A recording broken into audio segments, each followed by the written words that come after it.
Okay, check 1 2, check 1 2, check check check, check 1 2. What are we calling this? I think it's the title is Natasha and I sing that WATERBOYS tune. Oh, the Whole of the Moon. Yeah, Whole of the Moon. All right.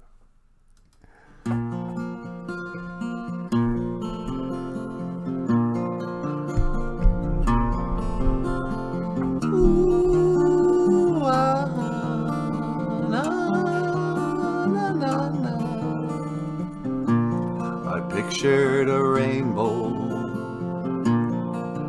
You held it in your hands. I had flashes. You saw the plan. I wandered out in the world for years. While you just stayed in your room, I saw the crescent. You saw the whole of the moon.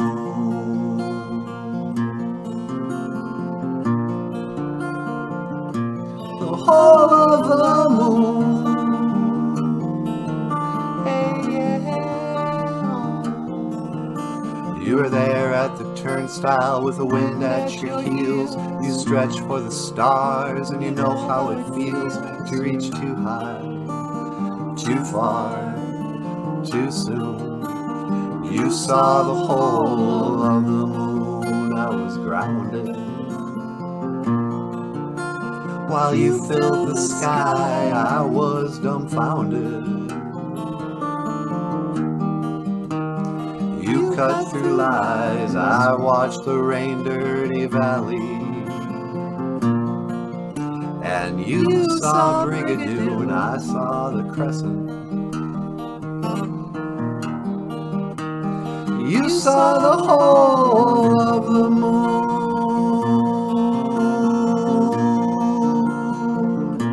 the whole of the moon.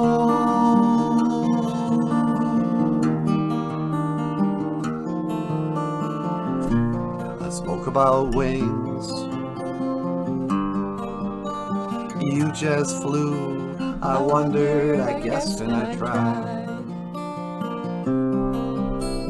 You just flew, I sighed.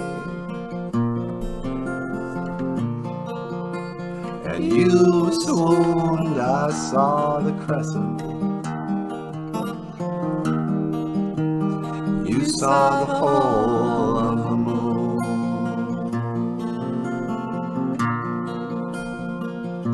The whole of the moon.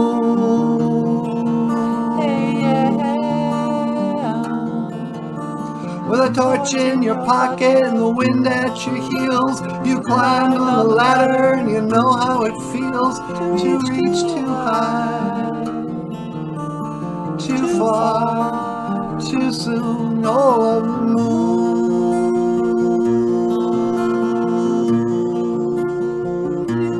all of the moon.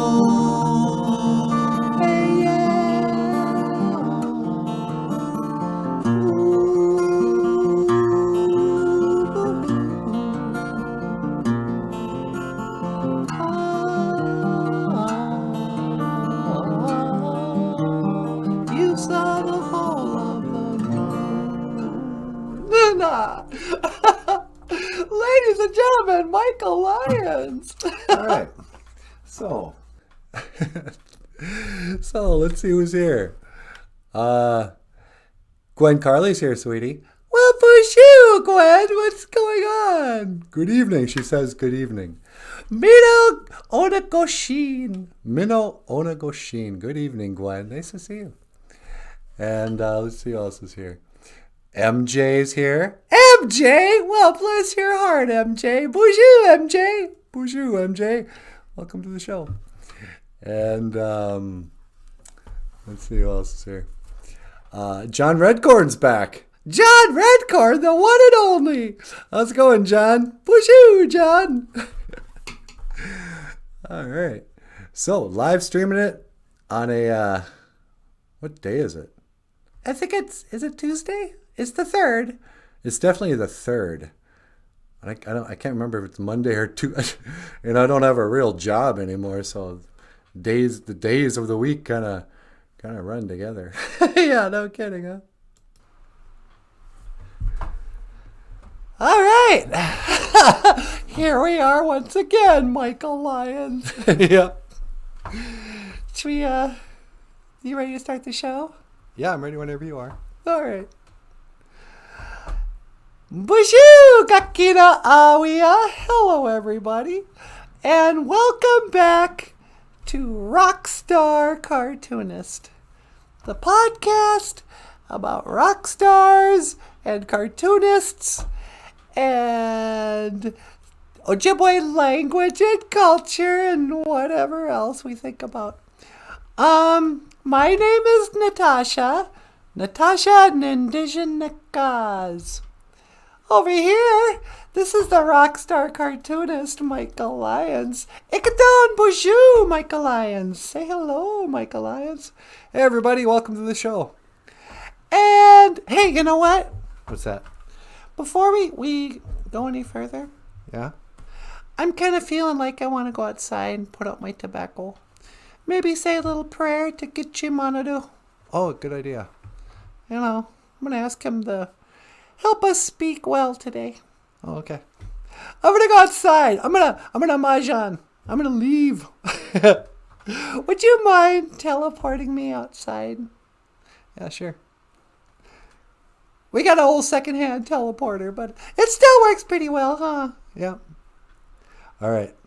And that'll be 1 to teleport. Make it so, number 1. Nah.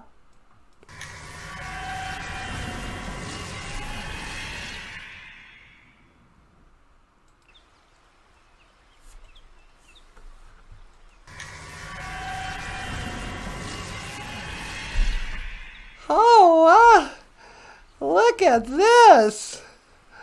Oh, it's just beautiful out here. This is a good place to pray. Good place to anima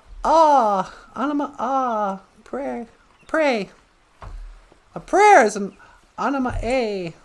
To pray is anima a.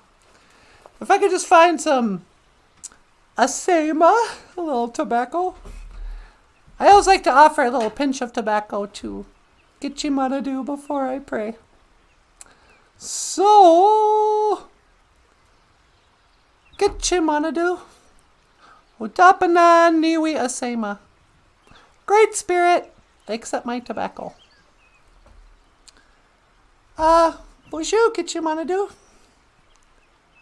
Miigwech ka ishi ka kinakeku ka ishi chikean noongum. Hello, Great Spirit.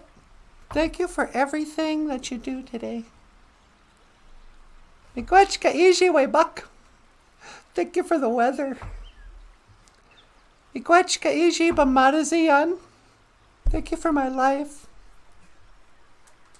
Gitchimanadu. Tekawi tukawishin. Ando minawe noongum. Great Spirit, please help me to speak well today. And help that old rock star cartoonist, Michael Lyons, too. Help him to speak well and, and tell good stories. Oh, excuse me. And, miigwech bisandawi. Thank you for listening.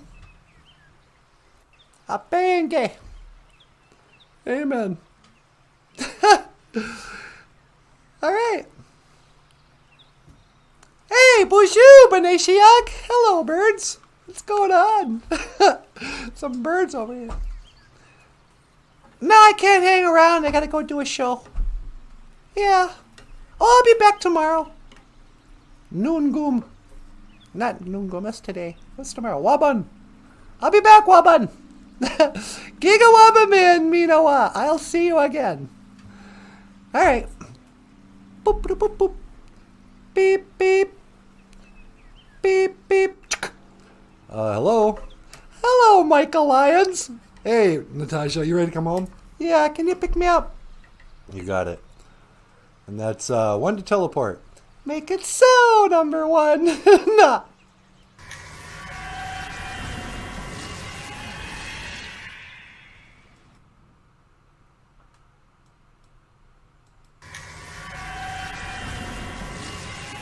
Ta-da! Hey, welcome home. Thank you so much. How was it out there? Oh, just beautiful. Mikawarazi. It was beautiful, Aguaching. Beautiful outside. Did you put out your tobacco and say a prayer? I did. I asked the Creator to help me speak well, and I asked him to help you today, too. Hey, thanks. All right. Well, hey, you guys. Without further ado, please welcome the rock star cartoonist, Michael Lyons. Take it away, Michael Lyons. Thank you so much, Natasha. And there you have it. Is the lighting weird in here? Is the lighting weird? No, I don't think so. I feel like I'm kind of out of focus or something. I don't know. Anyway, so what else is going on today? Well, we're going to tell a story. I was thinking about talking about Frankenstein. You could talk about Frankenstein? Yeah. I got those cool illustrations I did from the Journal of Victor Frankenstein. You could also read a little bit from Rockstar Cartoonist, the comic book. Yeah, I did that last night. I mean, I did it at 1 a.m. because nobody was here. I know.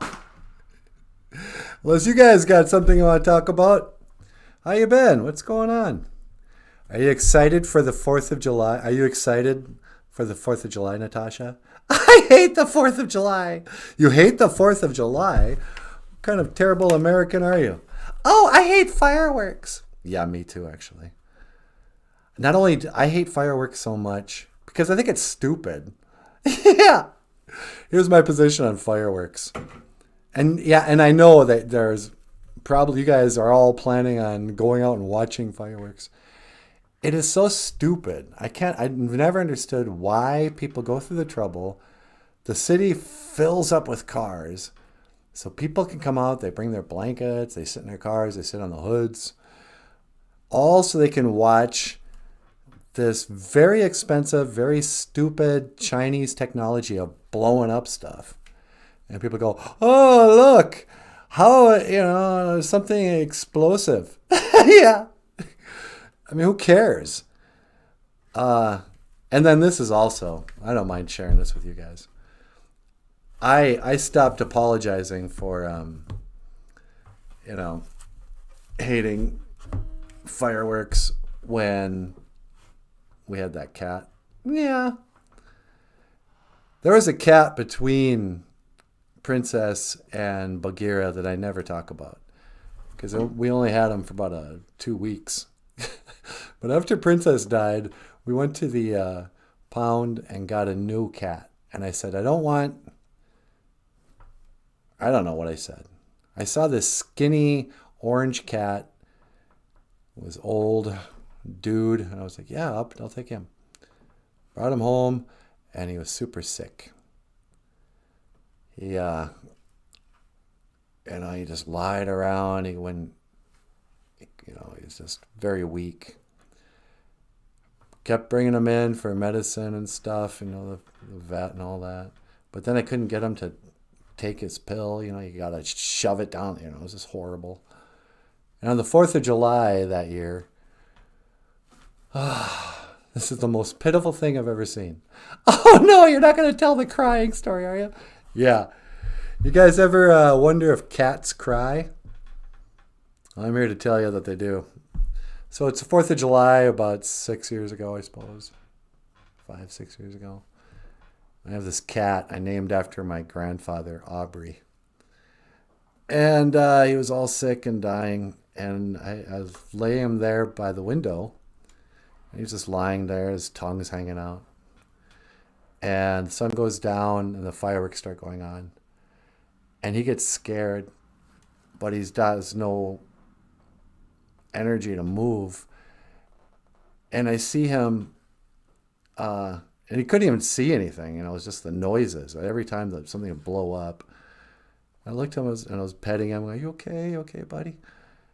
And It's going to make me cry. I think about it. I looked at him, and the biggest tear, big bubbly tear, comes running down his face. And I went, oh, cats cry tears. That's the saddest story in the world. I know. We finally had to put him down a couple weeks later. But, like, I can hear it, and, people in the neighborhood have been, 4th of July, I'm a brainwashed sheep. Might as well go out and blow up some stuff for the neighborhood kids. And last night, Jacob across the street, he's blowing up stuff in the street. I mean, aren't there laws against that? Yeah, it is. There's non-enforced laws about blowing up stuff in the city. Yeah, it's ridiculous. But he blows up something, and then it just fills the neighborhood with smoke. And the wind is just right, and it blows everything right into our house. Now my whole house smells like gunpowder. And also, you could blow. Ooh, look, kids. Look what happens when you light gunpowder. I mean, it's 2023. Why are we still impressed with fireworks? I think it's stupid when Kiss has fireworks in their shows, too. Yeah. Anyway. So, do you want to do a Ojibwe word of the day? Well, sure. Ladies and gentlemen, I'm going to send it back over to Natasha for the Ojibwe word of the day. Oh, miigwech, Michael Lyons. Yes, today's Ojibwe word of the day. It's actually words. We got 2 words I want to teach. Today's Ojibwe word of the day. Dabaji Moen. Dabaji Moen. Dabaji Moen used to be a newspaper in Cass Lake. Isn't it still a newspaper? I don't know. Do they still make newspapers? I haven't noticed a Dabaji Moen until the last 10 years, but yeah, it used to be a newspaper. Dabaji Moen is a story. Adazuke Widani is a storyteller. I mean, I guess if you're going to be, directly translating, Adazukan is a traditional story, like, how Beaver got his tail or something. And a Widani is a man like you. Yep, just like me. A 6-foot, hot luck, all-American man. But anyway, so in English, it would actually be a traditional story man. Story man. What, because ladies didn't tell stories? Yeah, I think ladies told stories. Ojibwe is so sexist. Adazuke Widani, a storyteller.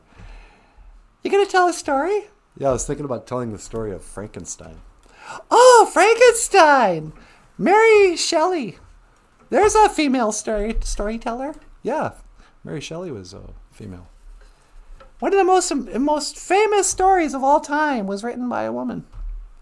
Take that, Bill Shakespeare. No. Anyway, yeah. So for story time, Michael Lyons. Back to you, Michael Lyons. Thank you so much.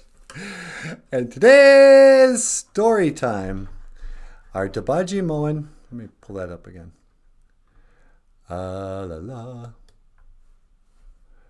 Dabaji Moen, a story. Today I would like to tell the story of Frankenstein. And like you said, Frankenstein, written by a woman, Mary Shelley. Apparently, back in the days of the grandfathers, let me get rid of this. Bunch of European people, I don't know, English people or something, got together for a party in a weekend, and the electricity went out. No, there wasn't any electricity yet. Okay, I don't know what happened. One bunch of writers, it was like Mary Shelley, Lord Byron, Percy Shelley, people I had to learn about in college that I didn't need to learn about in my life. But A bunch of these people got together and they were like, "Hey, let's have a contest. Who can write the scariest story?" And they all went in their separate rooms for a while and came out and then told their stories they had written. And she wrote, "Frankenstein is the story, but you know what? I bet you that's crap." What do you mean? I highly doubt that Mary Shelley wrote the book Frankenstein in one sitting. Yeah, how many hours would that take? Way more, because it's well written. But I think she came up with the basic idea at that weekend. So anyway, here's the story if you've never heard it. And also, hey kids, Frankenstein transcends Halloween. Halloween kind of co-opted the story of Frankenstein. I kind of hate that all monster stories, everything about the Gothic period or whatever, is like, oh, happy Halloween. Here's a story about Frankenstein. Because I think it's the real story of Frankenstein. It's more about being an artist and playing God. Oh, that's deep. Yeah. So here we go. Back in the days of the grandfathers, there was a man named Victor Frankenstein. And Victor loved science. He loved doing science experiments. And this was in the days just when they were starting to understand stuff about electricity. And, they were still like harnessing the lightning and electric eels and stuff. But it was still the time of the, candle light. So this young guy, Frankenstein, grows up studying science by candlelight. Here we go. Frankenstein. Victor Frankenstein. Here's a cartoon from my book, The Journal of Victor Frankenstein. So, what else can I say about Victor Frankenstein? Oh, so he loved science. He had his girlfriend who he really loved. Her name was Elizabeth. Oh, I forgot to get the Elizabeth cartoon. But then one day, what happens? Mom dies. And his heart's broken. He can't get over it. He can't get over the grief. And he shouts at God and he goes, this need not happen. This need never happen. People don't need to die. I will figure out what to do here. I'm gonna cure death. So he went to work. He went to school. Went to med school. And while he was there, he made friends with some people and stuff. And I have a kind of cool drawing of. He also happened to look a lot like Kenneth Branagh. Yeah. Whoops, that's the wrong one. Yeah. So he studied and he and he made friends with this one professor who had come very close. He had been working on the same kind of stuff for years. Well, one day, what happens? The Black Plague hits the village he's studying in, or the city, or wherever. Maybe he's in London, I don't know. And they have a quarantine. They're like, oh, time now for another lockdown, everybody. And come in and get your vaccinations. Well, this one criminal, this one bad guy, he's all like, you're not sticking me with that vaccine. What's in it? You tell me there's a Black Plague, but I got no reason to believe you. What? And the doctor is like, you have to get your vaccinations. If you don't get your vaccination, you're going to endanger everybody. And you're going to lose your job, and your family will stop talking to you. Everyone's going to think you're crazy. Come here and get your vaccination. And the guy's like, yeah, forget it. Like, here, how about this? And he stabs him. The guy dies. His friend of Victor's, his doctor. Well, that night he goes, okay, that sucks too. I'm going to cure his death. So he goes to the graveyard. And he and his buddy Igor, they dig up the body of the doctor. And they cut off his head and they scoop out his brains and put it on ice. Well, that guy who killed the doctor, he got hung. So he went down to the morgue right away. He was like, "Hey, lady, I'll give you some whatever kind of money they used in London those years. A crown, some 2 bits or whatever." And he goes in there and he steals the body of that murderer. Goes back to his lab and he starts to work on his creation. He decides, I will create a living body with the body of the murderer and the brain of my friend. And he gets to work and he works and he works and he works. And meanwhile, he's ignoring all of his friends and family. He hasn't talked to Elizabeth in a long time. And he's going nuts. He's just working and working. And in the movie, the Kenneth Branagh movie, yeah, that's how I felt creating our podcast. You felt like Victor Frankenstein? Yeah. Working late in the night, creating life. You're like the bride of Frankenstein. Get out of here. And anyway, well, finally one night, it works. He gets the body all prepared and he harnesses these electric eels and he shocks the body and the body arises and it's this big monster. And Victor's like, "It's alive!" And he freaks out. He's so suddenly, for the first time in his life, he understands what he did. And he can't stand the sight of the creature, and he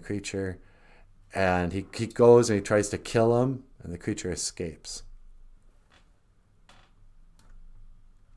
Well, that's what starts where the movies usually start. So then Frankenstein monster goes running through the streets. He meets a little girl, accidentally kills her. All the people, they go get their pitchforks and their torches and stuff, and they're like, "Let's go get that guy." And the Frankenstein monster, he gets cornered in a corner, and they're all shouting, gonna want to kill him. And he goes, "Stop!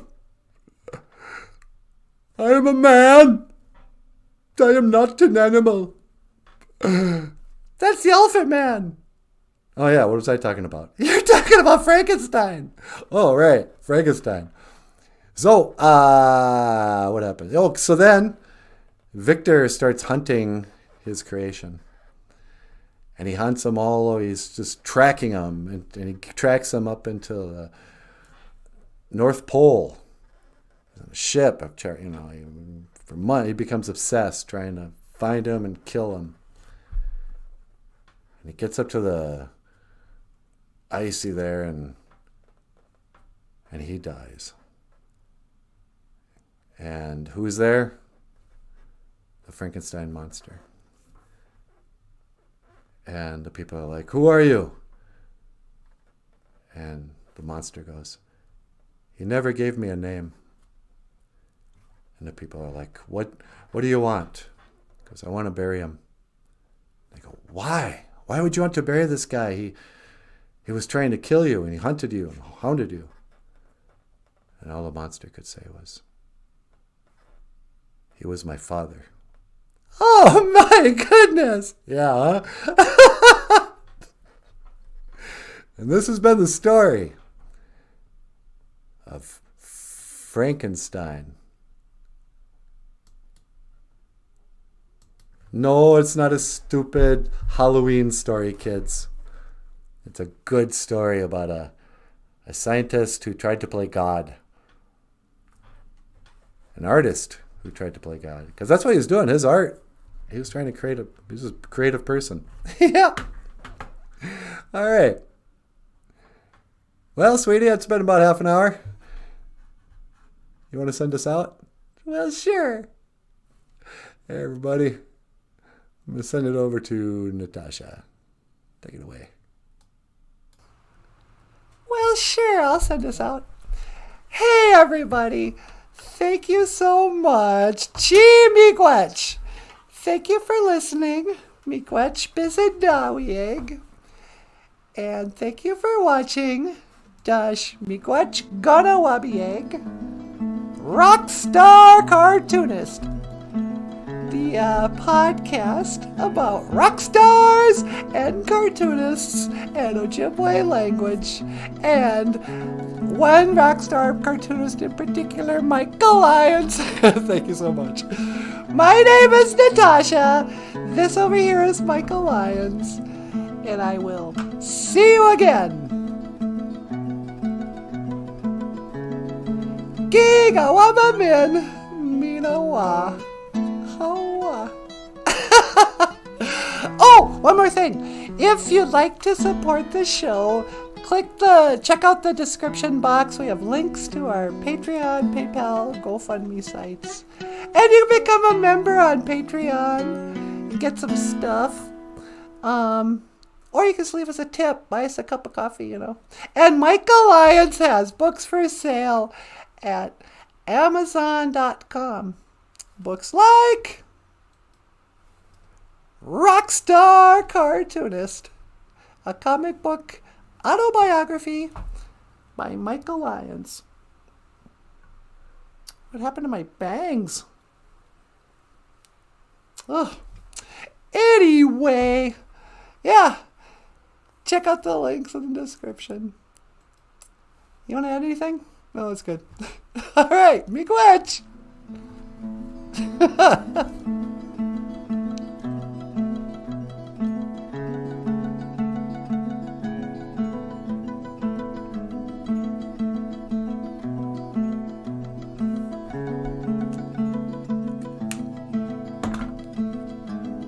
Rockstar Cartoonist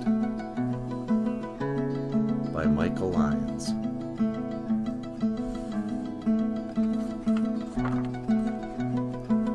I watch the ripples change in size, but never leave the stream of warm impermanence.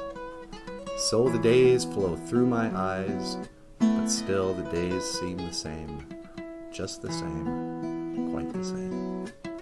Changes. David Bowie. Rockstar Cartoonist by Michael Lyons.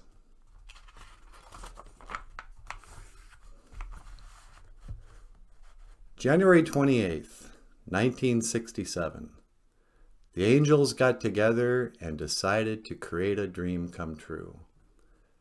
Have a nice reincarnation, Michael Lyons. See you in 94 years. Okay, Mrs. Lyons. Push! Grrr! Feels like taking a shit. My mother feels so good afterwards that they wheel her out into the hallway so she can have a cigarette with my dad.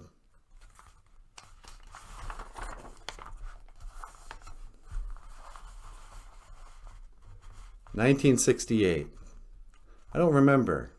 I can't recall. I've got no memory of anything at all. I honestly have no recollection of this year.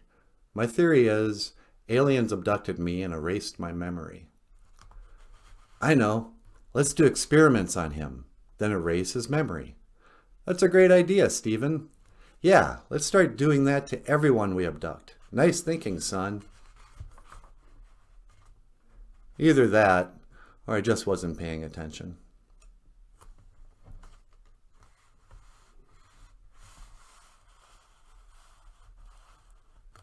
(1969) Where have all the flowers gone? Dad moves the family back to the res. In some ways, the 60s end for me this winter.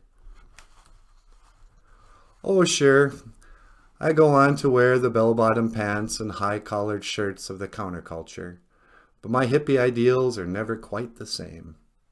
Peace.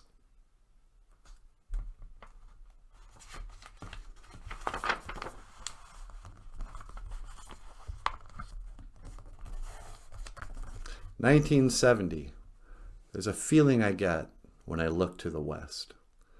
My father is a dreamer and a gambler.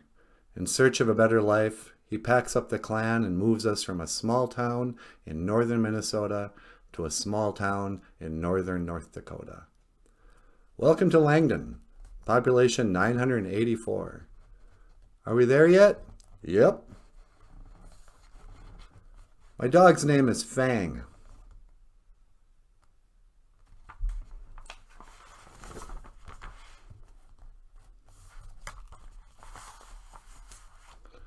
"1972. Home, where my thoughts are escaping.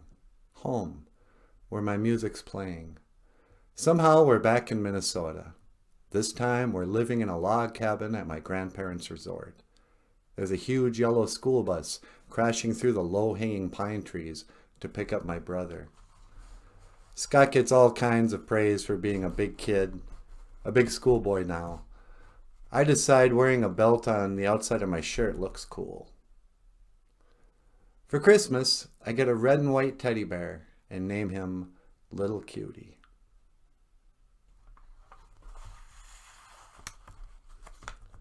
"1973. Rebel, rebel, how could they know? My mom is young and hip and has let her hair grow out.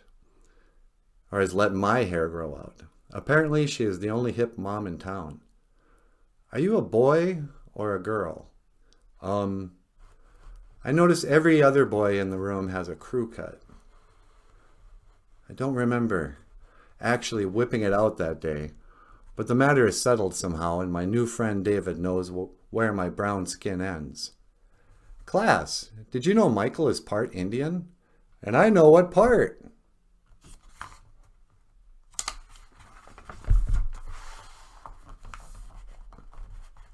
Andy isn't like any girl I've ever known before. She has yellow hair and isn't a relative. When Mrs. Haley leaves the room, Andy takes over the class. A-S spells as. Add an S and what do you get?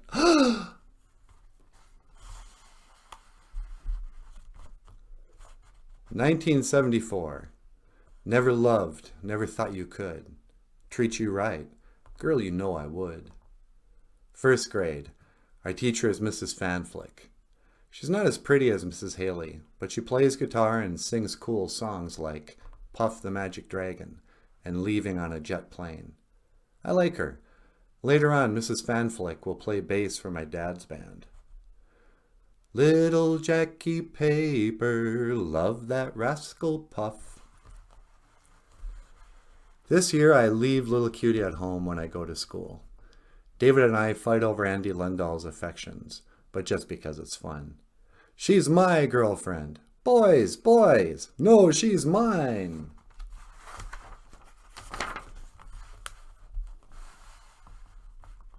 "1975. So kiss me and smile for me. Tell me that you'll wait for me. Hold me like you'll never let me go."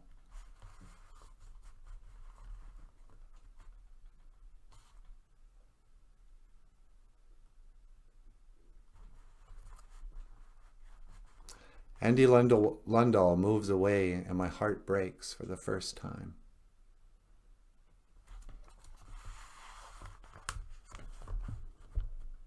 Well, that's all right, Mama. That's all right with you. At the annual all-school talent show and carnival in the LaPorte School gym, I sing a medley of Elvis songs while my dad is playing guitar off stage.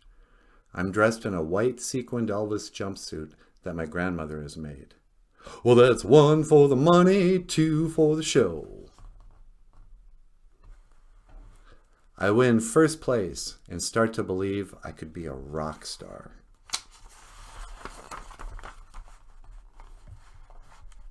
It's a special event when there's an Elvis movie on. My perfect evening. My whole family around me. Pizza, grape pop, Elvis movie, Blue Hawaii, followed by a live-action Batman special. Kids are calling me Elvie now, and everyone seems happy to know me. This is really cool. 1977. I got to laugh. because I know I'm gonna die. Why? Elvis dies, and my father breaks the news to me like a favorite uncle had suddenly passed away. The king is dead. It's a new kind of loss for me. I don't understand it. I still listen to my parents' records, but I'm sad whenever I think about Elvis now. My teacher, Mrs. Smith, likes my artwork and starts to reward good behavior with hand-drawn pictures of Snoopy. Soon, I have a collection of silent cartoons hanging over my bed.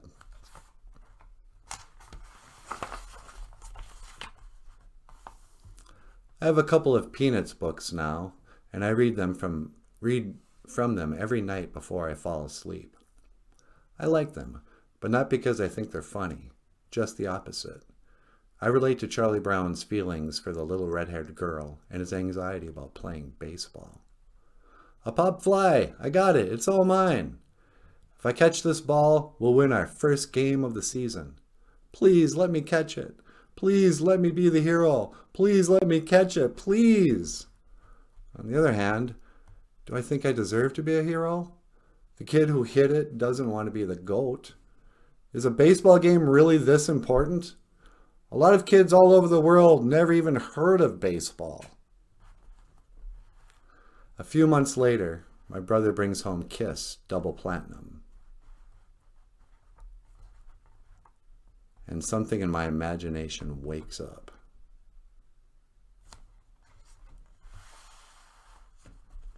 "1978. All in all, you were all just bricks in the wall." Mrs. Stillwell is a mean teacher. She loses her temper a lot, tapes kids' mouths shut with duct tape, berates the Jehovah's Witness kid for not saying the pledge, and brings up stuff from the Bible all the time. "Spare the rod, spoil the child. Now stop crying or I'll give you something to cry about." In the summer, I'm sent to Legionville, an all-boys school patrol camp dedicated to training us in the skills necessary to walk kids down to the churches for weekly religious instruction. For some reason, canoeing, archery, and 22-gauge rifle training are included.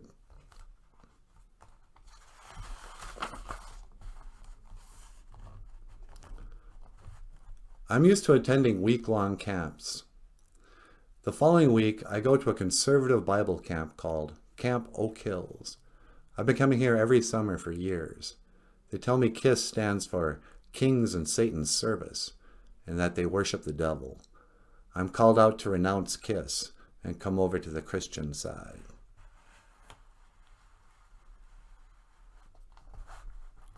They have no idea how uncool they seem to me.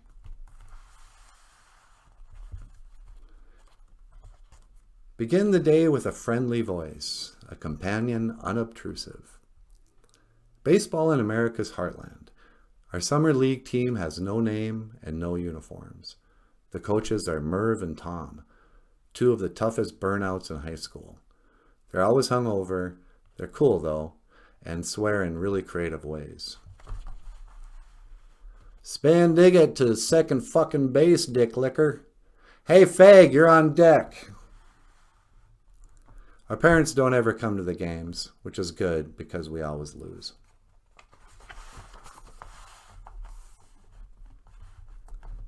After practice, we hang out in the back room of the cafe. There's a pool table, a pinball machine, a jukebox, and a Space Invaders game. We're a cross between the Bad News Bears and the Outsiders. "Jane, you're playing the game. You never can win, girl." I get my first real paying job. Mr. Ellig hires me to paint his shed green. 3 different times he comes out to correct the way I'm doing it, until he's pretty frustrated. "There are 2 ways to do this. My way or the highway." When my dad stops by to check on me, I burst into tears. It's another proud moment for him. 1980. What's a man now, and what's a man mean? Is he rough or is he rugged? Is he cultural and clean? I play football, basketball, and baseball. Unlike our summer program, these sports have real uniforms and coaches who think they're Bud Grant. I find out that I'm not wild about being yelled at. Instead of motivating me, it has the opposite effect. Come on, ladies, move it, move it, move it. Fuck this. The locker rooms and bus rides are as homoerotic as they are homophobic. Snuggie time, faggot. Let's get 'em. Ah!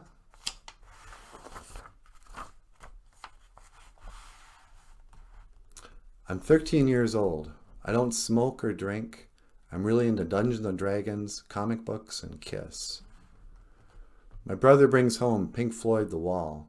I hate it at first, but then Scott interprets the lyrics for me, and I'm sold. I start trying to find the meaning behind all songs. 1981. She's a dancer, a romancer. I'm a Capricorn and she's a Cancer. During the 8th grade class trip to Canada, I experienced my first real makeout session with an older girl from Manitoba. Luba teaches me the ways of the French arts. I turn around and tell the entire 8th grade. The girls are not impressed. The boys are. Other significant firsts for me this year are: first cigarette. Me and Chris Johnston steal a pack from his mom. First time drunk with Scott, Mike Booth, and Steve Waldo at the drive-in theater. First Bowie album, Space Oddity. First speaking role in a play, Jose Rodriguez in Up the Down Staircase. First time hit in the face by a teacher, Mr. Evenmo, in social studies class.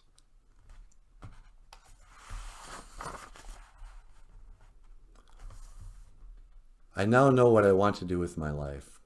The guy who draws High and Lois is being interviewed on Mr. Rogers' Neighborhood, and I'm seriously considering becoming a cartoonist. I can draw better than that. Even though this could mean not becoming the next Elvis Presley, I start a strip called Wilbur. Interesting how much he just happens to look like this guy. 1982. No more Mr. Nice Guy. No more Mr. Clean. People say my hair looks like Rick Springfield's, but I was going for more of a Ziggy Stardust style without coloring it. Lenny and I ride our 10-speeds around a lot. We clear out an area in the woods to build fires and have a private place to smoke and drink. He's not as into D&D or comics as I am, but he loves All-Star Wrestling, and I've got him listening to Kiss now. In the summer, the Baptist Church tells us not to come back to their program because they suspect Lenny and I are only there for the arts and crafts. You boys better just be moving on now, you hear? Okay, dude. It's true. Lenny is crazy about wood burning, and I was just getting into making belts.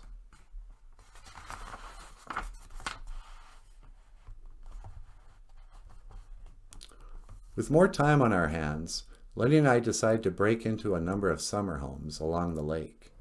At the Andersons, Lenny and I take bottles of schnapps, cherry vodka, rum, and whiskey along with anything useful we can find for our campsite. At the first sign of suspicion, I cave and confess everything to my grandparents. I'll never forget my grandpa's reaction. I don't care what everybody says. I know you're a good kid. 1983. Here in my car, I can drive safest of all. If you lock all my doors, it's the only way to live. In cars. My first real girlfriend, Deanna, is crying. In between sobs, she tells me she loves me, then asks me if I love her too.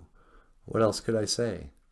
Highway run into the midnight sun. Of course I do. Please stop crying. Wheels go round and round. One afternoon, In a moment of boredom, I call up Deanna and break up with her. It's just not working out. 24 hours later. Let's get back together. Too late, Michael. I'm a starter on the A team now. Yesterday, our coach, Mr. Evenmo, was so out of control that the refs had to eject him from the game. When we got down to the locker room, he was waiting for us with a can of athlete's foot spray in his hands. Arrgh! When he threw it against the lockers, white foam erupted from the side and sent the can spinning across the floor. I was just glad he didn't hit me with it. 1984. Loving like children, living like lovers, rolling like thunder under the covers. I'm drawing Kiss every day now. It's almost embarrassing. My best friends are David and Lenny. On the night of the first snow, we go to a play at the high school in Walker, and I meet Karen Morris. She's short, cute, and a little nerdy. She laughs at everything I say. It takes about 30 seconds to fall for her. Within a week, we're saying I love you to each other every time we talk. She has a retainer, and when we kiss for long periods of time, spit gets all over our chins. I don't mind at all.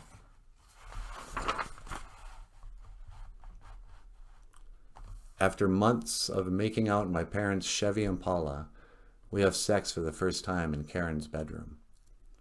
That's not it. There you go.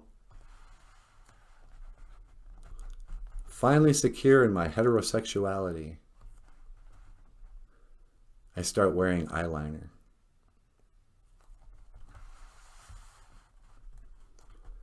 1985, and I guess that's why they call it the blues. Karen breaks up with me for a wrestler from another school. I stop watching All-Star Wrestling forever. I get my ear pierced and am immediately benched from playing basketball.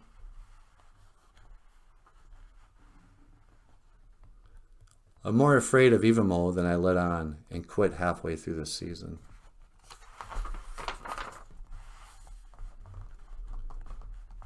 The new kid from Texas teaches me how to play More Than a Feeling on the guitar, and I reconsider becoming a rock star. Brent, David, Lenny, and I are getting drunk every weekend now. Brent's really good looking, so we're finally seeing some girls at these parties. I discover the one-night stand philosophy of love and decide to model my life after the teachings of Paul Stanley. We've got tomorrow, or we've got tonight. Who needs tomorrow? We've got tonight, babe. Why don't you take off your shirt and let me see what's going on down there?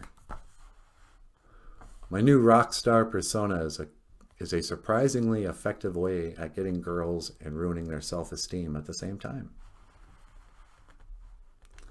I ride out the rest of the school year in a semi-drunken depression while my hair becomes long and cool looking.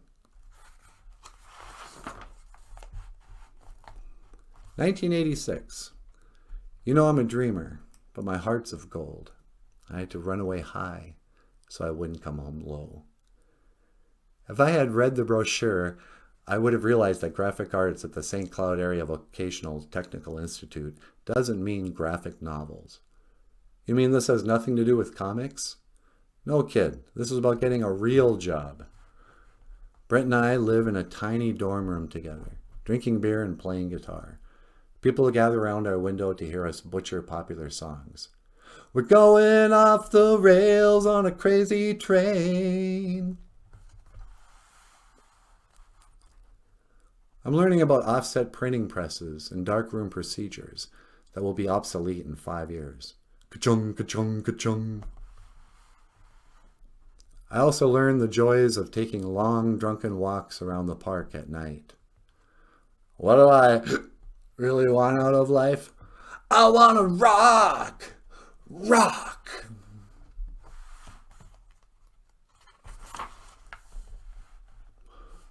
One night, I put on my Paul Stanley persona and followed Janet back to her room. If I said you had a beautiful body, Would you hold it against me? Come on in. We make love regularly for a few months until she graduates and moves away. I am such a phony by this time that she leaves without ever knowing how I really feel about her. I even let her suspect that I had other girlfriends for some stupid reason. 1987. Taken what they're given, 'cause I'm working for a living. Arrow printing is a drag.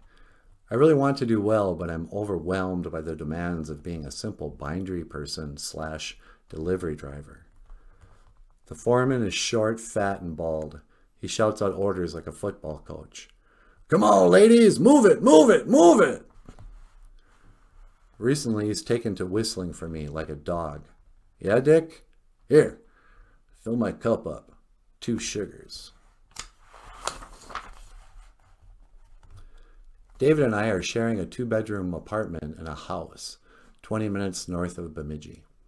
We're drinking beer nearly every night now. I smoke a pack a day. Our cat, Geldof, is retarded and walks sideways. Duh. I get myself to work on time every day, but eventually I get fired for basic good-natured incompetence.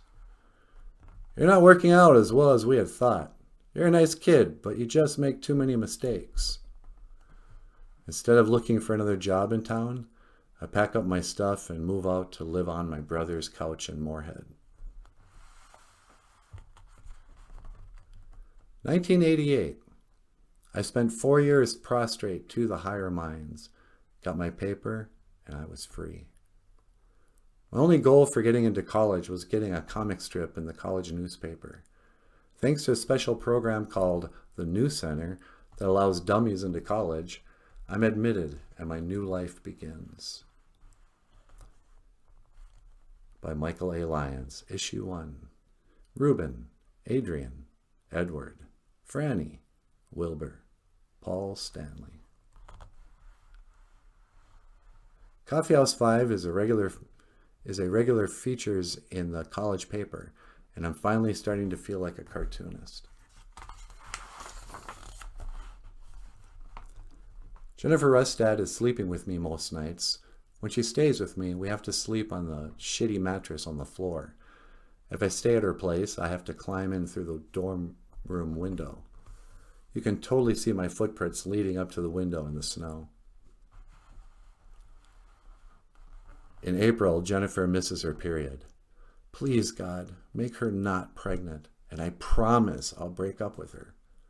Later, I got my period today. Oh, too bad. Maybe one day when we're married. 1989. Our house is a very, very, very fine house. Jennifer and I are essentially living together. I'm still paying rent on a basement apartment for when her parents come to town, but we sleep together every night, share expenses, and have the same friends. She's the smartest, prettiest, and richest girl who has ever liked me.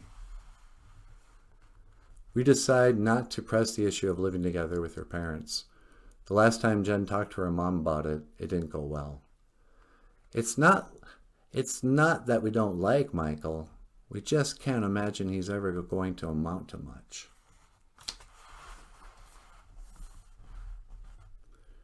Christmas at their house was kind of a drag too.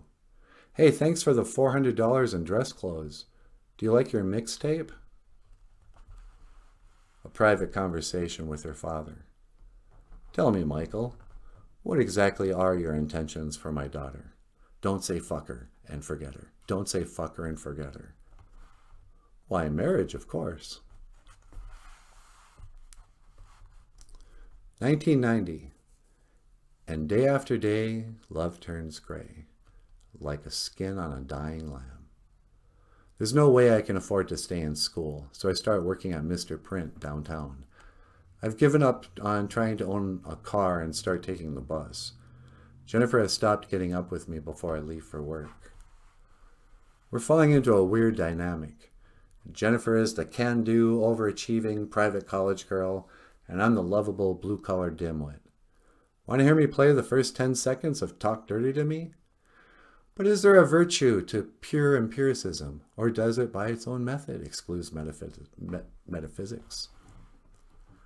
She's well informed about current events and politics.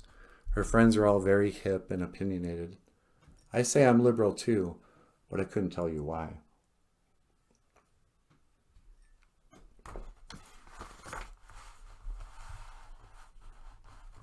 I start to envision an alternative lifestyle of playing in a rock band, drawing cartoons, and never getting married or having kids.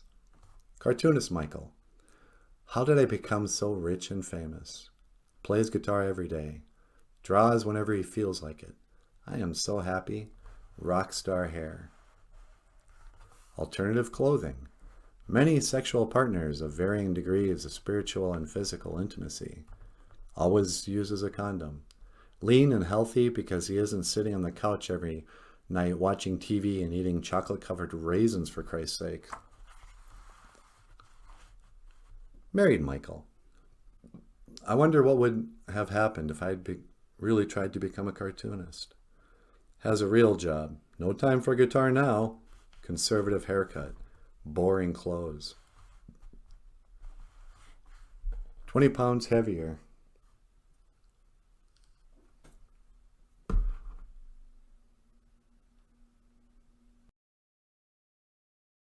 I stay up all night to keep Jennifer company before her trip to Europe.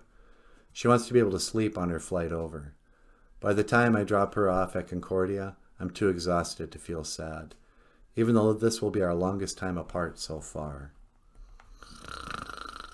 See you in 3 weeks, baby. Work is going well enough, I guess. I'm still always broke, and now the student loan people want their money back. I bounce a check buying cigs, and they send it to a collection agency. Cool. Before this is all over, this pack of Cool Milds will cost me $30. When Jennifer gets back from her Eurospring trip, I trick her into confessing that she had sex with some bartender in Crete. I promise I won't get mad. Did anything happen while you were away? Yes, but I had my period since then, so...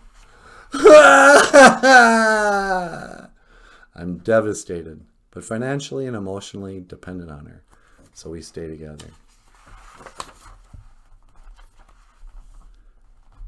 1992. Tomorrow I'll say we can still be friends, but I'm never coming back here again. South Bend, Indiana. Jennifer is driving me to the train station. I haven't gotten around to breaking up with her yet. I had all weekend to do this in person, and now I'll have to wait until I'm back in Moorhead. It was a dumb idea to begin with. You can't break up with them on the first night. Hi, honey, welcome to my home. I've missed you. Hi, let's break up. You can't do it right after sex. Whew, that was awesome. We need to talk. And you can't do it when they're being nice to you. Did I tell you you look cute this morning? I hope our kids have your eyes. Thanks, sweetie. I think we should see other people.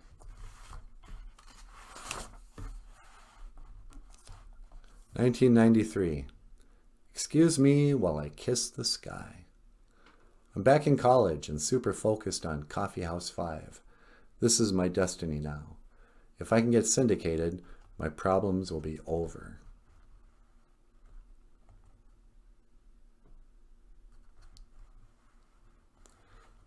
The English majors wear a lot of black and are tolerant of my smoking. I'm finding that these wannabe poets are a lot like wannabe cartoonists. In the room, women come and go, talking of Michelangelo.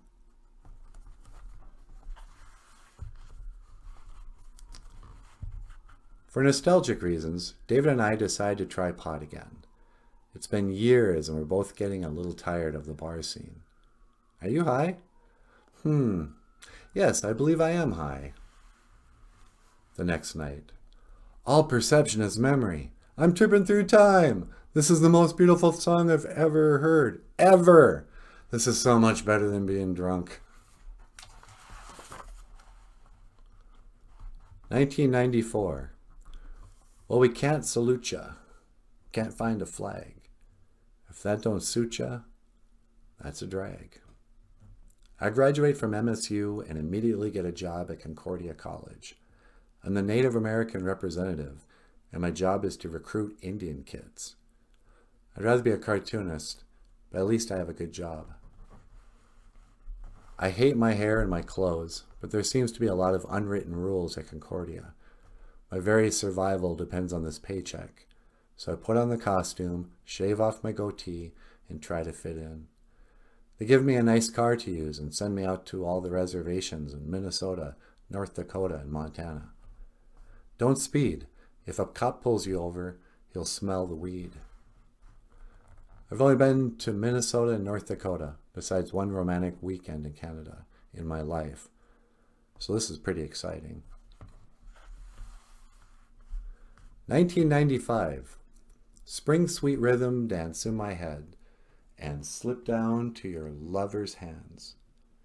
The admissions staff treats me like an exotic person of color, straight off the set of Dances with Wolves, but they're really nice.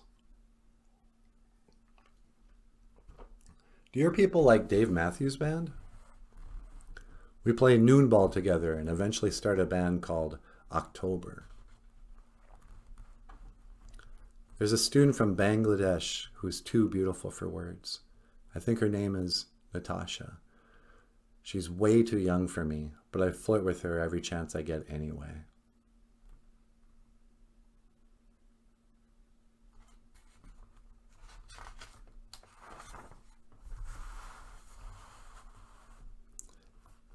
"1996. If I live until I am 102, I just don't think I'll ever get over you. I realize I've never been in love until now. Natasha is the most perfect woman for me, in every way. We absolutely worship each other. I've never been more certain about anything in my life. I love Natasha Hussain, and I want to spend the rest of my life with her. I love you. I love you more." 2 months later, "I've got to get out of this relationship with Natasha." 2 months after that, "I've got to get Natasha back." August 13th, Grandpa dies. I drew this cartoon and put it in his casket. "Dear Grandpa, what can I say? I'm sorry you're dead. So long. I got the word today just as I had finished my second burrito. Michael, are you there? You had been sick for so long, I thought I'd be ready to see you go. Poor guy." Get well cartoon. "Instead, all I can think of is how the world is one short now. So I guess this is it. Goodbye, Grandpa." "What? No punchline?" Dumb Old Grumps, 1913 to 1996.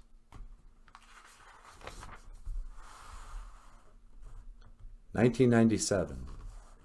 It's too late, too late, too late for love. Blissless is practicing regularly now. I write most of the songs, and Amel and Jeff are sharing the singing. We're not great, but it's really fun. I keep hoping to see Natasha in the audience, but she doesn't come to these kind of bars. I finished the comic book version of Coffee House 5 and start contributing a strip called Prairie Rose to the Grand Forks Herald. When clowns... No, that's dumb. When mimes go bad. Wait, yeah. Yes, of course I am. When mimes go bad. That's good. Tap, tap, tap. Knock, knock. Knock, knock, knock. Knock, knock. "Will, let me in. I'm going to wake the neighbors. If I can't have a married life, I'll become a cartoonist." 1998. To hear that tears me up inside, and to see you cuts me like a knife. It's no use. All I do is think about Natasha and everything I do. She wasn't just my muse. She was my oxygen. She was the very blood that ran through my heart. On the wall, I see the message Natasha and I wrote with a Sharpie marker. Michael loves Natasha. Natasha loves Michael. I finally find Natasha at this year's graduation ceremony. She looks stunningly beautiful as she casually snuggles into her new boyfriend. It's too late.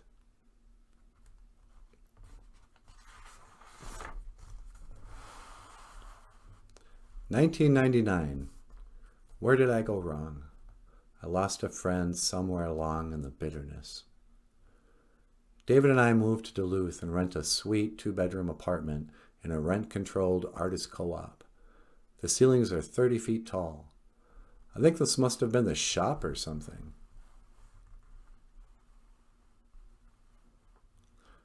A month later, he moves into another unit in the building and stops all contact with me. He never tells me why. There's a guy painting a mural outside of the elevator doors. His eyes are red and glossy. He has a big stoner grin and seems friendly.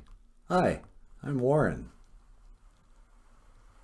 I get a job at the College of St. Scholastica in admissions and start traveling again. Don't speed. If a cop pulls you over, you'll smell the weed.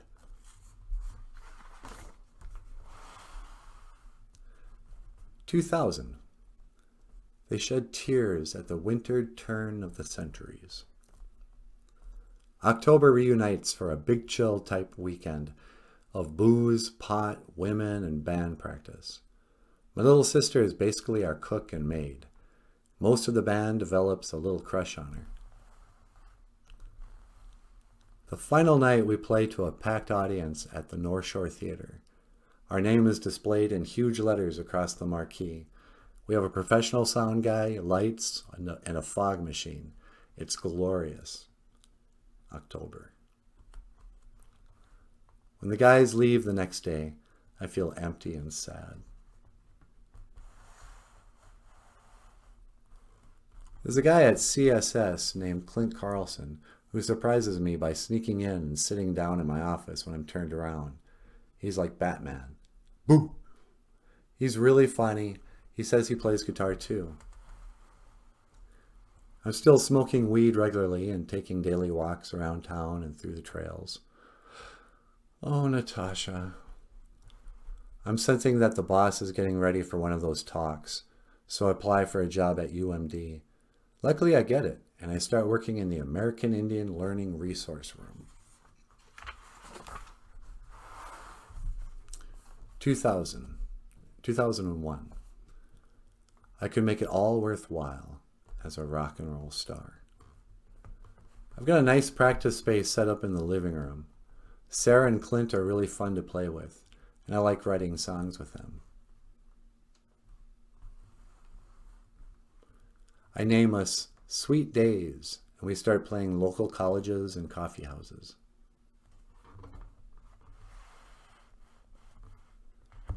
The job at UMD is just as dreary and miserable as any other place I've ever worked. But I show up dutifully most days. Rick seems less fond of me every month until one day the axe just falls. You're fired. Oh, thank God. Now what am I going to do? September 11th. Bridget calls. Michael, turn on the TV. Which channel? Any channel.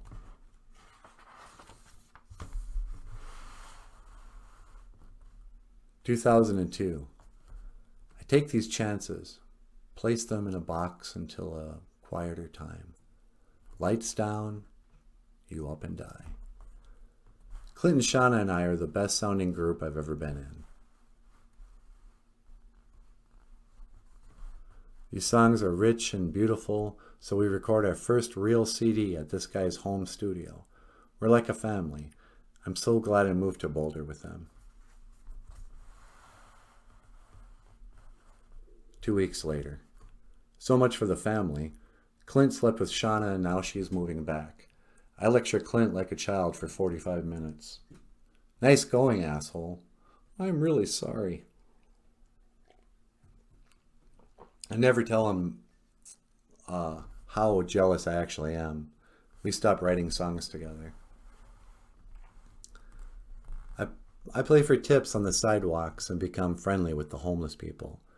There really isn't any difference in what we do. After a few months of temporary employment and day labor jobs, I land another admission jobs at the Buddhist college, Naropa. 2003. A figure sitting cross-legged on the floor. He's clogged and clothed in saffron robes. His beads are all he owns. I thought I'd be working with a bunch of pieced-out Buddhists, but instead the Naropa staff is a frenzied group of yuppies. It's a stupid office job, but people work like their lives depend on it. I'm expected to work 10 to 12 hours a day. But I'm salaried. What's my motivation to do that? After a whirlwind recruitment tour of California, Washington, Oregon, and Colorado, and desperately trying to keep up with the boss's expectations, I'm, once again, fired for good-natured incompetence. You're not working out as well as we had hoped. Now what am I going to do? 2004. I'm on my way, hey. I'm on my way, hey. Home sweet home. I'm back in Minnesota, and I work at the Leech Lake Tribal College. Benny Tones is a friend of my grandma's from way back in the day. He teaches Ojibwe language and music, and we start singing on the drum every day. Way-ya, way-ya, way-ya, way-ya. LTC. Will St. Cyr is so awesome. He sounds like Tarzan. I've never been more self-conscious of my singing.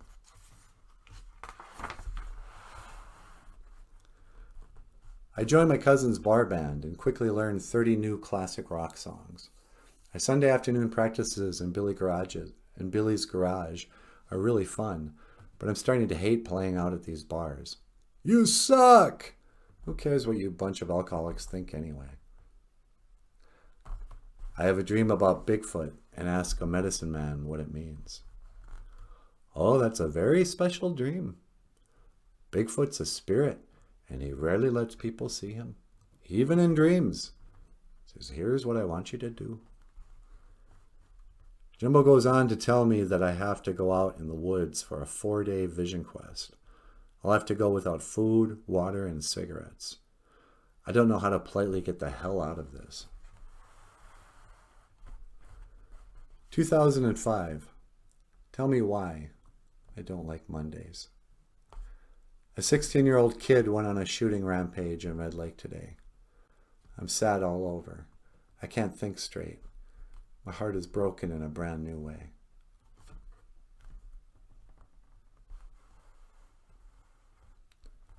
There's obviously no God, and I'm angry at myself for ever thinking there was one.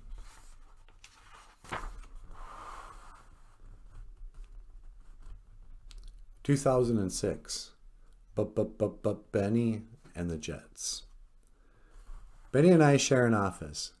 He's proofing the Ojibwe in Dog and Maingan. It's my first children's book, and it took me all summer to illustrate it. We're still singing with Will a lot. They call us the Leech Lake Tribal College Singers. Willie calls us Benny and the Jets. Dog and Maingan. People are starting to notice how the boss and I flirt. There's nothing going on, but when she suddenly leaves her husband and goes into hiding, the college president calls me at home. Don't come in today. He's got a gun and they say he's looking for you. Oh, terrific. Once I think it's safe enough to go out in public again, I start the Wednesday night open mic at the Palace Casino. A 78-year-old country and western guitarist named Cal Funk starts to play with me every time, and soon we're co-hosting. Ramblin' fever, the kind that can't be measured by degrees. He's been playing guitar for over 65 years, and it shows. I can see how much I still have to learn.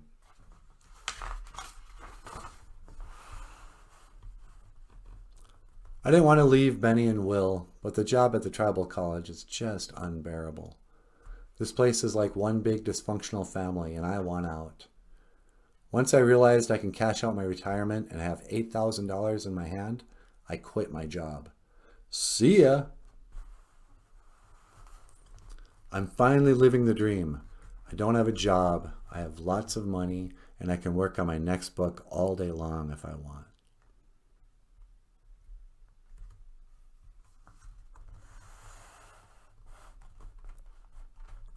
"2007.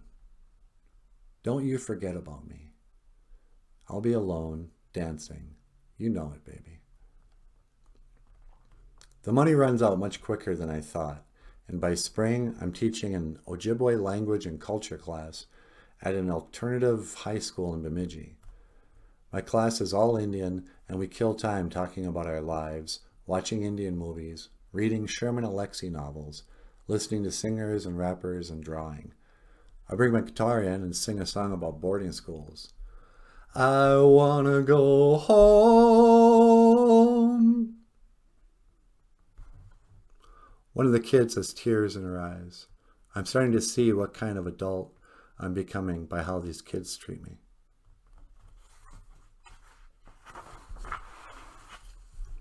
2008. Drove my Chevy to the levee, but the levee was dry. I'm tired of funerals. Benny, Will, and Cal are all gone. Of all the musicians I've ever known, you guys were the coolest.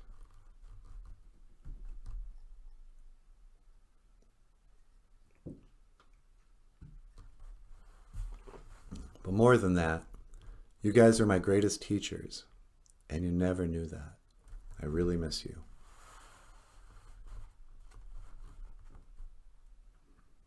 2009. No dark sarcasm in the classroom. Teachers, leave them kids alone.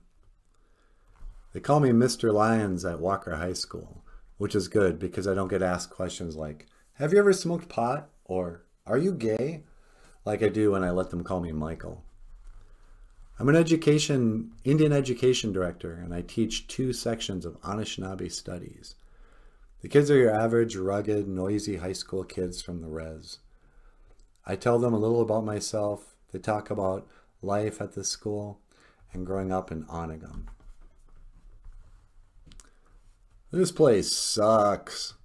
The teachers are fucking racist, man.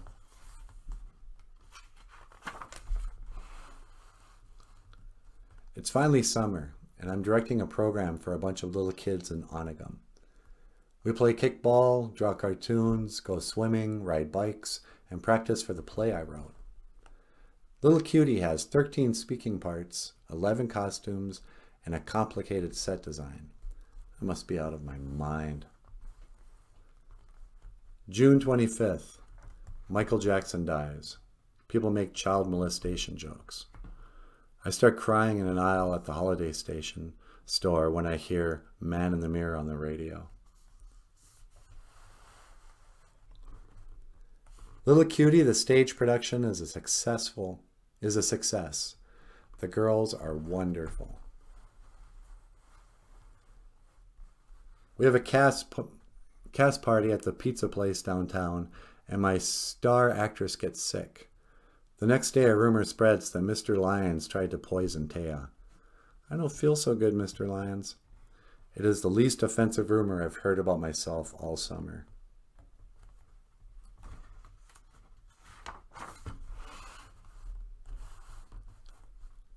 "2010. Ooh, child. Things are going to be easier. Ooh, child. Things are going to be brighter. It's getting ridiculous how much attention I elicit at school these days. There he is! Mr. Lyons! Mr. Lyons! Hey, Mr. Lyons! Bonjour, Mr. Lyons! Bonjour! Hello, hello, nice to see you. How's it going, buddy? All right, kids, have a great day. Thank you, thank you, thank you very much. Mr. Lyons, Mr. Lyons, Mr. Lyons, Mr. Lyons. This year's play is going to be I'll Mix Blood. It's about a little girl who is half elf and half vampire. Her best friend is an alien-human hybrid disguised as a mummy. I play the evil Santa Claus who rounds up runaway elves. Oh my, I think Steven is an alien. Surprise. An elder in Onegum pulls me aside and tells me I shouldn't make fun of Santa Claus. Don't you believe in Jesus? I finally got enough money for a computer and a scanner. This is going to revolutionize my cartooning. I can also translate the plays into little young reader books for the kids. They'll get a kick out of that.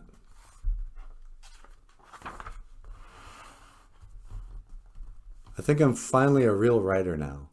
Somebody hates me for something I wrote. Today, a guy about my age came up to me with rage in his face. What gives you the right to give my little girl this book? I'm a Christian, and I don't appreciate what you wrote. Right now, I've got what they call righteous anger, and I'm going to the school board. I quit the next day. Actual resignation letter, October 8th, 2010. To Wally, Peg, and Lee, from Michael Lyons. Another resignation letter, believe it or not.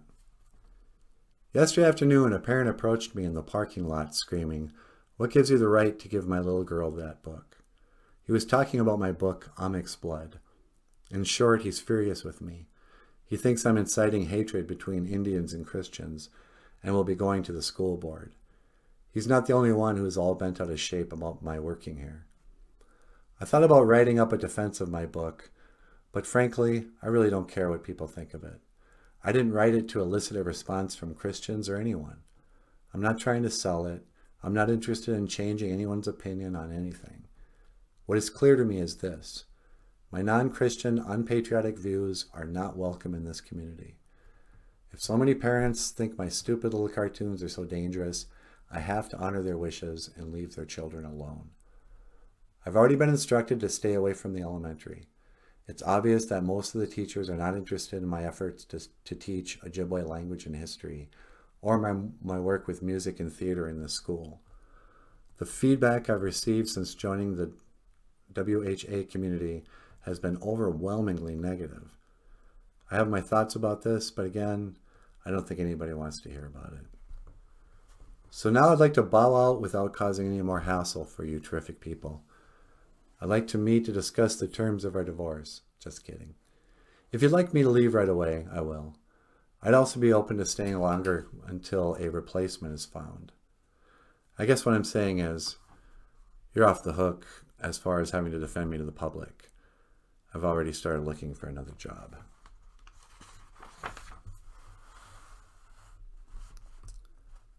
Call me the American nightmare. Call me the American dream.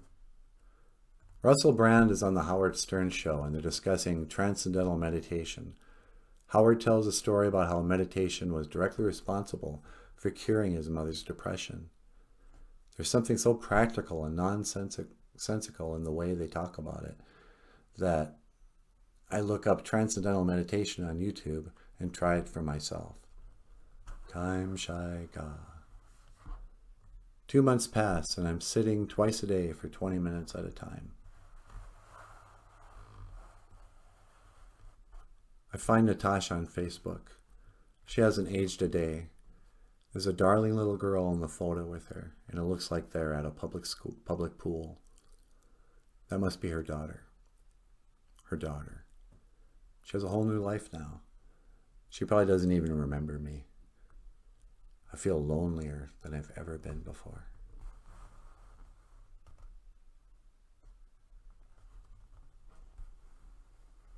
I'm depressed again. Oh God, please, no. I can't do it again, please.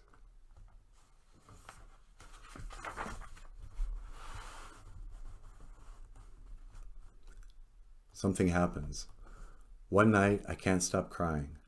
The next morning, I wake up at my usual 4:30 a.m., have coffee, a cigarette, and a bowl, and I write this in my journal. Saturday, February 26th, 2011. Dear real Michael, source, unified consciousness, whatever you want to call yourself, I'm really struggling to do the right thing for myself and for the rest of the world. If you have any ability to help me, I'd really appreciate a hand.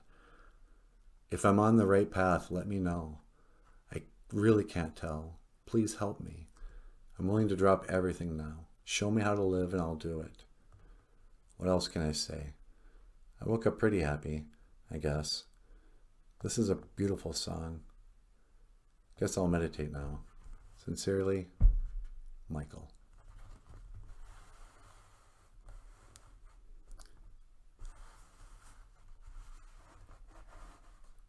I turn the page over and begin writing what is to become a condition of depression. It's the best comic book I've ever done. It takes a fraction of the time to complete. You may be familiar with the term self-fulfilling prophecy. Sure, but only when referring to the bad stuff. I mean, it's easy to create bad stuff for ourselves. Why is it so hard to do the opposite? Probably because you didn't realize how you are thinking and what you are thinking about. If we can become aware of our thoughts, we can control them to improve our situation. So ask yourself, what are your usual thoughts?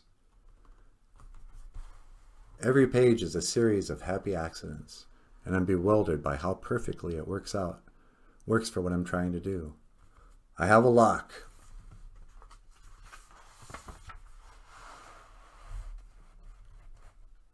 This has to be the result of meditating. Something has changed in my mind.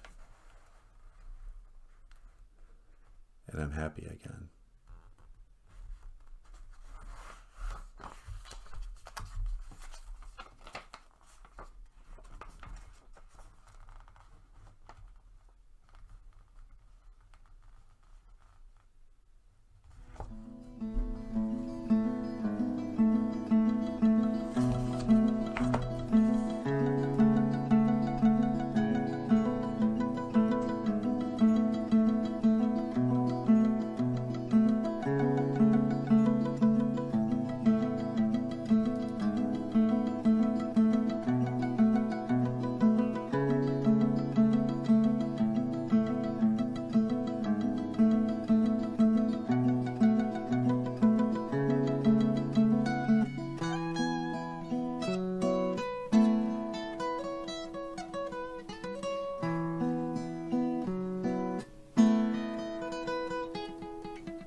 I could go over there and find a pick. You could. Or we could play a song. It doesn't need a pick. Oh,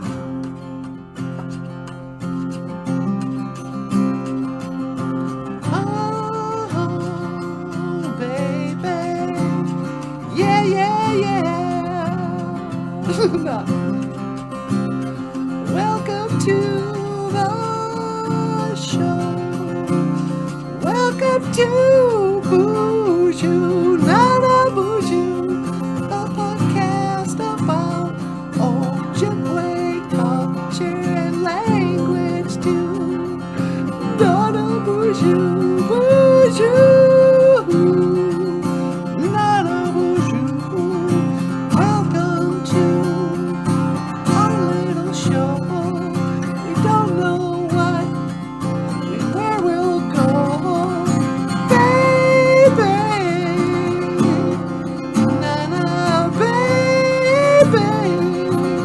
Yeah. Welcome to the show. It's time to go home. La-di-da-di-do. Okay.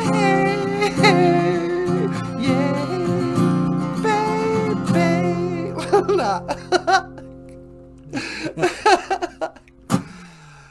good morning, Mino Giga Jabe, and welcome back to Boozhoo, Not a Boozhoo. the podcast about Ojibwe language and culture.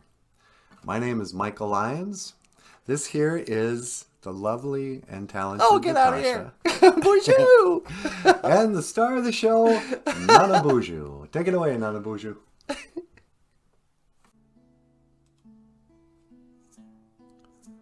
With a torch in your pocket and the wind at your heels, you climbed on the ladder and you know how it feels to get too high, too far, too soon.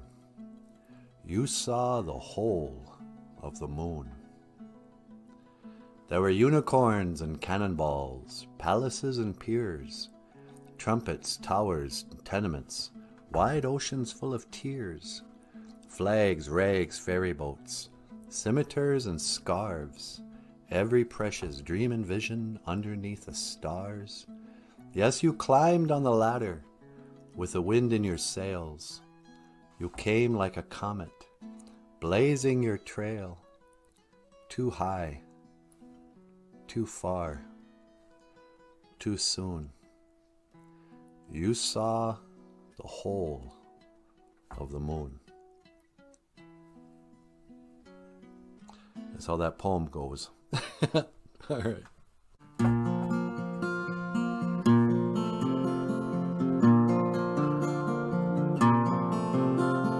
Ooh, ah, na, na, na, na.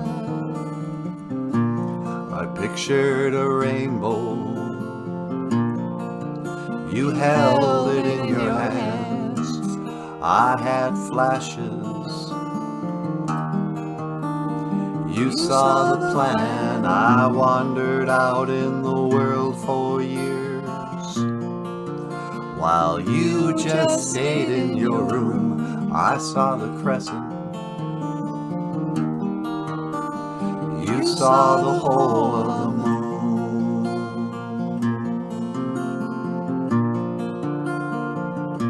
The whole of the moon.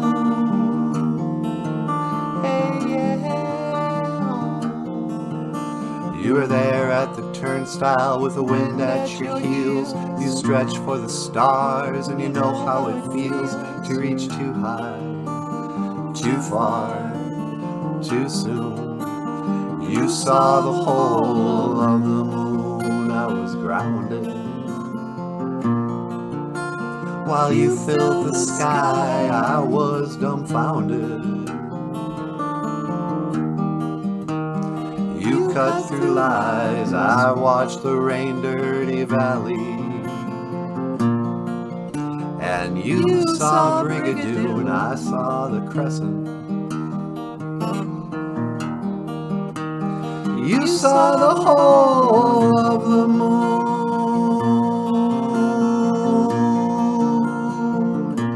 The whole of the moon.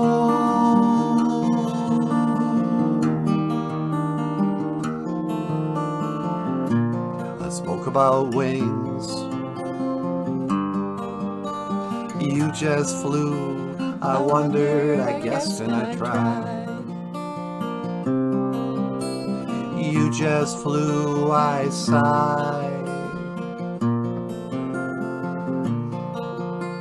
And you swooned. I saw the crescent.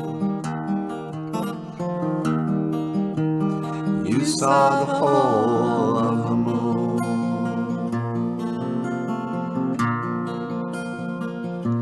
The whole of the moon. Hey, yeah.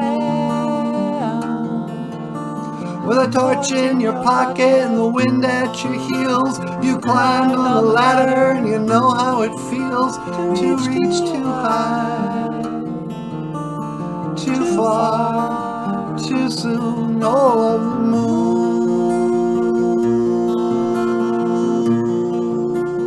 You saw The whole of the moon. hey, yeah.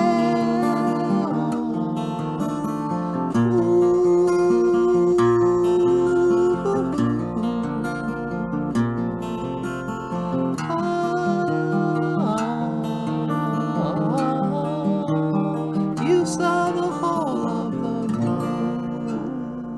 Nah. Ladies and gentlemen, Michael Lyons. All right. So, I didn't bring a pick. That was great.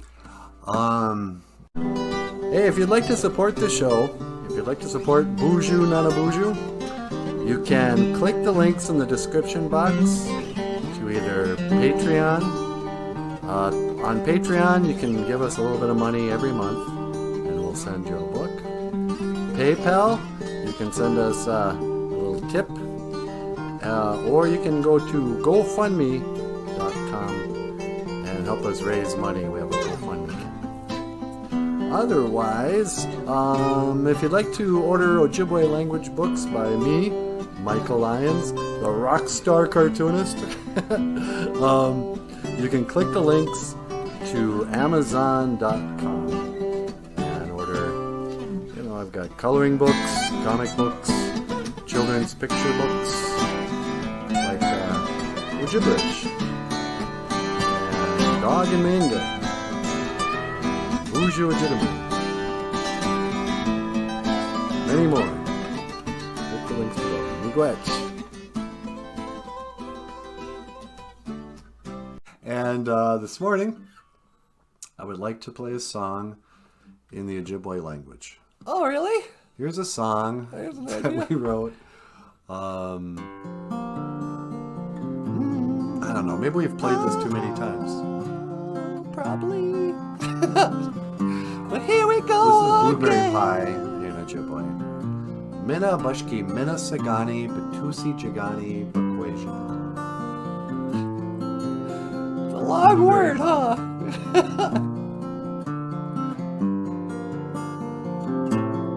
Oh, I just thought it would sound like it did after this. Okay. I wanted a piece of blueberry pie, so I went up and I asked this guy, but he only spoke Ojibwe, so I had to say, Mina Bushki Mina Sagani Batusi Jagani Bakweja. Mina Bushki Mina Sagani Batusi Jagani Bakweja. Mina Bushki Mina Sagani Batusi Jagani Bakweja. Mina Bushki Mina Sagani Batusi Jagani Bakweja.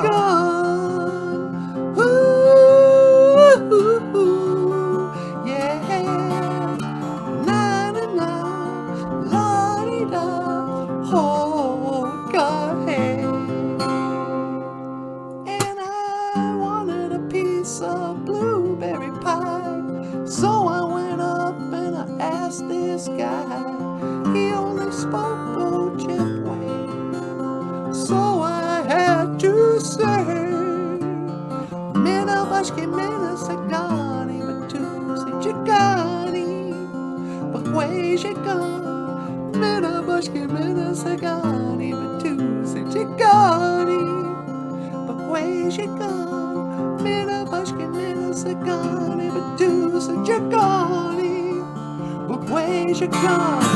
Mina Bushki Mina Sagani Batusi Jagani Bakweja.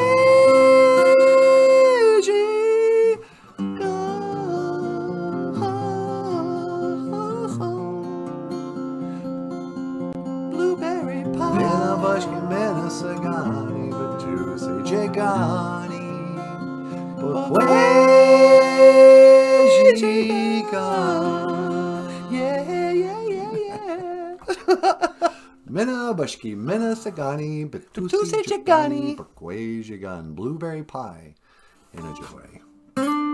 Now, ain't I blue? Oh, but the song I was thinking we should play Yeah, one more time okay.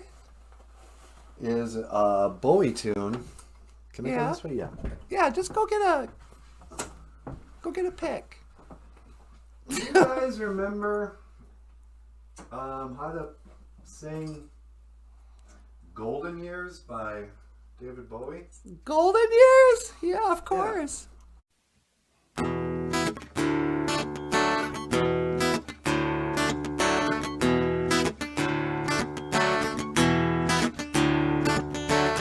Don't let me hear you say life's taking you nowhere. Angel, Come up the baby, Look at that sky, now life's begun. Nights are warm and the days are young.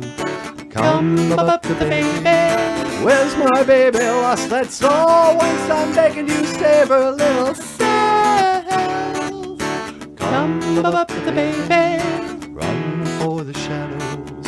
Run for the shadows. Run for the shadows in these golden years. Last night they loved you, opening doors and pulling some strings. Angel, come up the baby. In walked luck and you looked in time. Never looked back, walk tall, act fine. Come up the baby. Stick with your baby for 1,000 years. Nothing's gonna touch you in these golden years.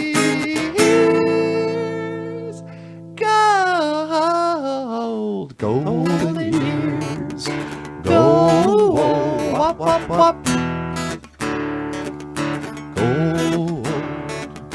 One day soon and it won't be long, gonna drive right down where you once belonged. In the back of a dream car 20 foot long. Don't cry my sweet, don't break my heart.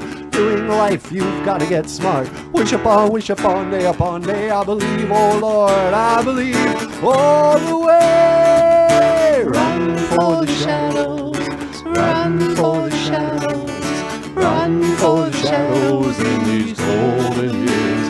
I'll stick with you, baby, for 1,000 years. Nothing's gonna touch you in these golden years. Golden years. Gold, wop, wop, wop. Golden years. Wop, wop, wop.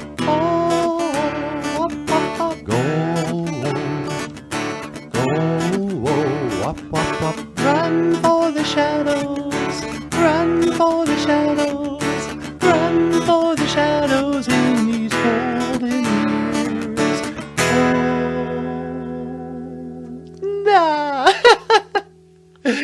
Ladies and gentlemen, Michael Lyons.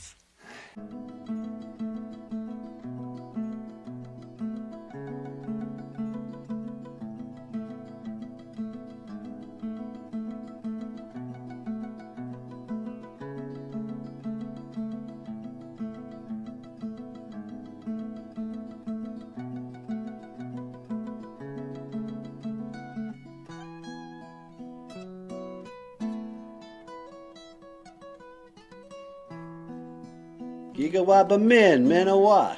I'll see you again.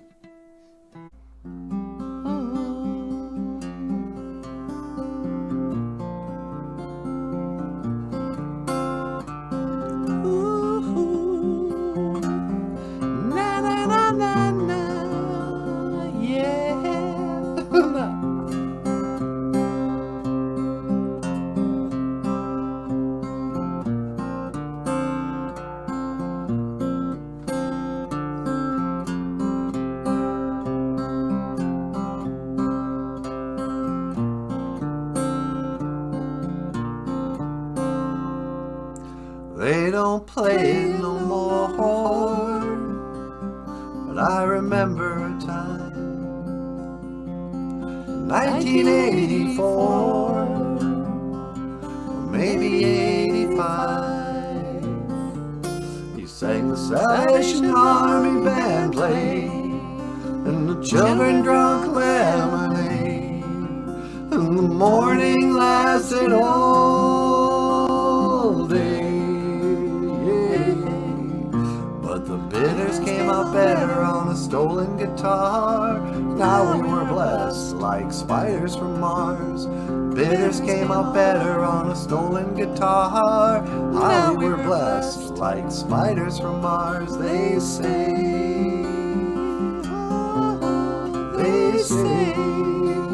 yeah, hey, they say. Never wanna wave goodbye. You could see it written through his eyes. And the Train rolled out of sight. Train rolled out of sight. And the betters came a better on a stolen guitar. Ah, we were blessed like spiders from Mars. Betters came a better on a stolen guitar. Ah, we were blessed like spiders from Mars. They say.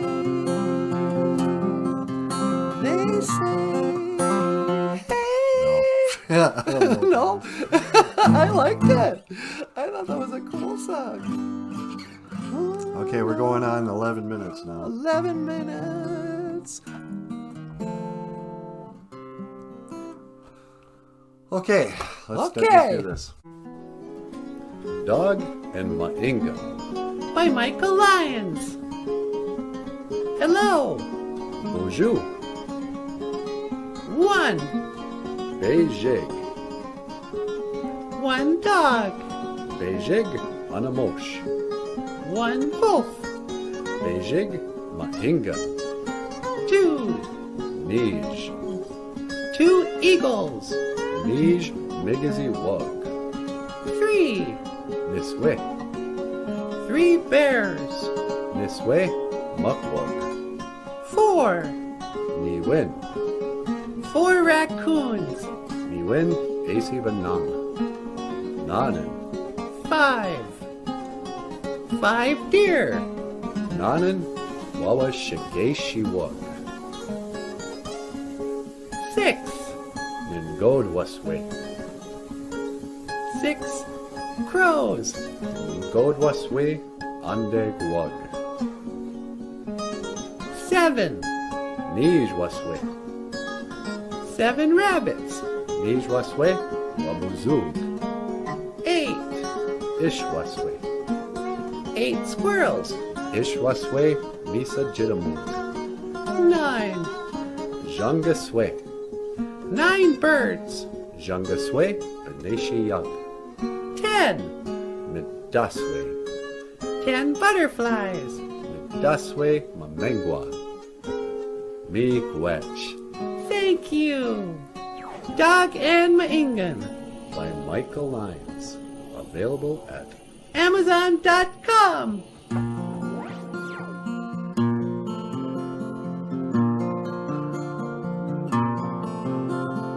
Ooh, ah, na, na, na, na. I pictured a rainbow. You held it in your hands. I had flashes. You saw the plan. I wandered out in the world for years. While you just stayed in your room, I saw the crescent. You saw the whole of the moon.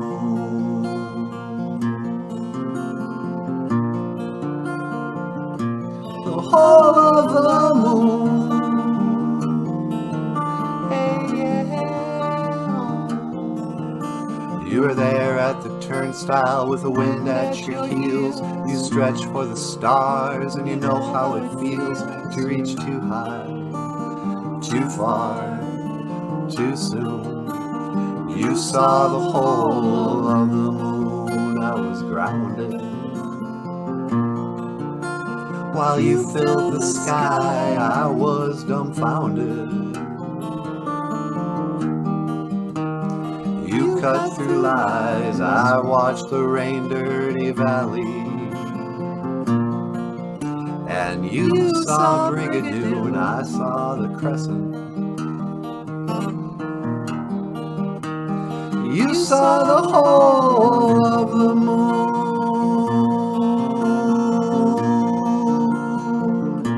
The whole of the moon.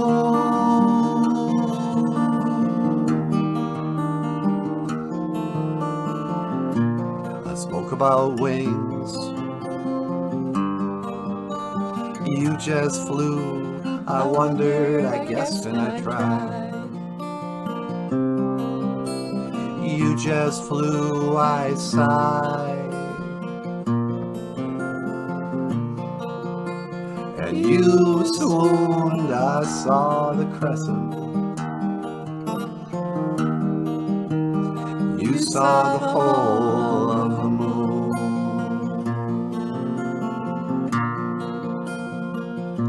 The whole of the moon.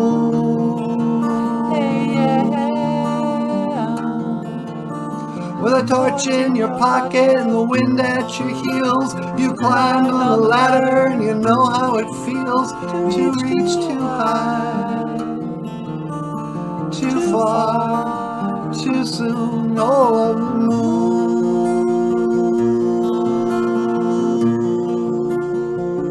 The whole of the moon.